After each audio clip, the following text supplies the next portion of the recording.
வணக்கம் நண்பர்களே. மகாபாரதத்தில் ரொம்ப அதிகமாக யாராலையும் பேசப்படாத அறியப்படாத ராட்சச குலத்தை சேர்ந்த அன்பான அழகான இடும்பி இவங்களை பற்றி தான் இன்னைக்கு பார்க்க போகிறோம். குந்திக்கு மூத்த மருமகளாகவும் பீமனோட முதல் மனைவியாகவும் சந்திரகுல வம்சத்தின் முதல் வாரிசு ஆன கடோகஜனின் அம்மாவாகவும் இவங்க இருந்தாங்க. மகாபாரதம்ல துரியோதனன் பாண்டவர்களுக்காகவே ஒரு மெழுகு மாளிகையை வரணவட்டாவில் அமைச்சு கொடுக்குறாரு. அந்த மெழுகு மாளிகை சதியால் ஒரு நாள் தீப்பிடித்து எரியுது. பீமன் தன்னோட சகோதரர்களையும் தன் அம்மா குந்தி தேவியவும் அழைச்சிக்கிட்டு வரணவட்டாவை விட்டுட்டு தெற்கு நோக்கி வானத்தில் தெரிஞ்ச நட்சத்திரத்தை தொடர்ந்து ஒரு பெரிய வனத்துக்குள்ள நுழையிறாங்க. மனிதர்கள் உள்நுழைய முடியாத அடர்ந்த காட்டில் ராட்சச கூட்டம் வாழ்ந்து வந்தது. ரொம்ப தூரம் வந்ததுனால குந்திக்கும் மற்ற சகோதரர்களுக்கும் தண்ணீர் தாகத்தை தணிக்கும் பொருட்டு பீமன் அவங்கள ஒரு மரத்துக்கு அடியில் அமர வச்சுட்டு இவன் மட்டும் தண்ணி எடுக்க சென்றான். தண்ணி எடுத்துட்டு திரும்பி வந்தபோது குந்தியும் மற்ற சகோதரர்களும் அங்கேயே உறங்கி இருந்தார்கள்.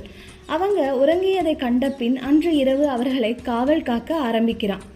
அதே இடத்துல பக்கத்துல ஒரு சால் மரத்துல மனிதர்களை மாமிசமாக உண்ணும் கொடிய ராட்சசன் இடும்பன் வாழ்ந்துட்டு வந்தான்.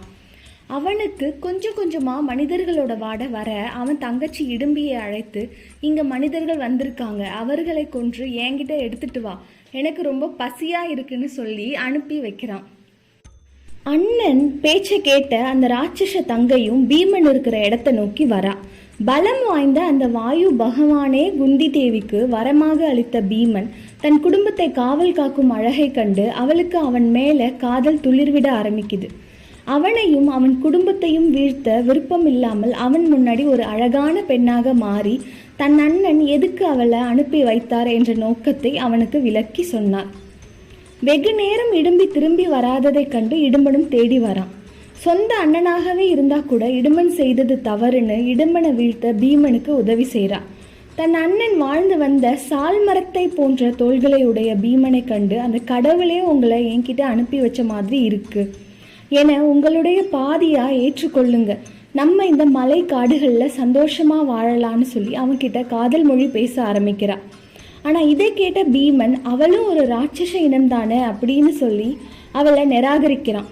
அதோட விடாம குந்தி தேவி கிட்டையும் அடிபணிந்து, ஆண்களுக்கு நடுவில் சிங்கம் மாதிரி இருக்கிற உங்க மகன் மேல எனக்கு அளவில்லாத பிரியம் இருக்கு, உங்க மகன் கூட நீண்ட காலம் வாழ முடியாமல் கொஞ்ச நாள் வாழ்ந்தா கூட உங்க மகன் மாதிரி பலமான ஒரு குழந்தை வேணும், அந்த மன்மதனோட அம்புல சிக்கிக்கிட்ட எனக்கு ஒரு நல்ல முடிவை கொடுங்க, நீங்க எப்போ அழைச்சாலும் நான் உங்களுக்கு உதவியா இருப்பேன்னு வாக்குறுதி கொடுக்குறா. இடும்பியின் இரங்கலை கேட்ட மூத்தவரான வசிஷ்டராகிய தர்மர், ராட்சசியா இருந்தா கூட அவளும் ஒரு பெண் தான், நாம எல்லோரையும் அந்த அரக்கன் கிட்ட இருந்து காப்பாற்றினவ, அவளோட விருப்பத்துக்கும் ஒரு நியாயம் இருக்கு, அதனால பீமனை இடும்பியோட சேர்ந்து வாழும்படி பணிக்கிறார். குந்தியும் அவங்களுக்கு ஆசி வழங்க அரக்கர்களுக்குள்ள வழக்கப்படி அங்கேயே அவர்களுக்கு மனம் முடித்து வைக்கிறாங்க. குந்திக்கும் தர்மருக்கும் கொடுத்த வாக்குப்படி இடும்பிக்கும் பீமனுக்கும் கடோகஜன்னு ஒரு குழந்தை பிறந்துச்சு. பிரிய மனமின்றி இருந்தா கூட காலத்தின் கட்டாயத்தை பொருட்டு பீமன் இடும்பியை விட்டுட்டு பாண்டவர்களோடு சேர்ந்து ஏக சக்கராபுரம் சென்றான். இடும்பி தன் குழந்தையோட தன் கூட்டத்தை தொடர்ந்து தெற்கு நோக்கி போயிடுறாங்க.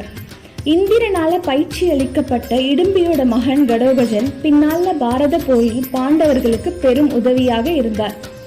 தீவிர சிவபக்தையான அசுரகுலத்தில் பிறந்த இடும்பியோட காதல் புனிதமானதுன்னு இன்றளவும் பேசப்படுது.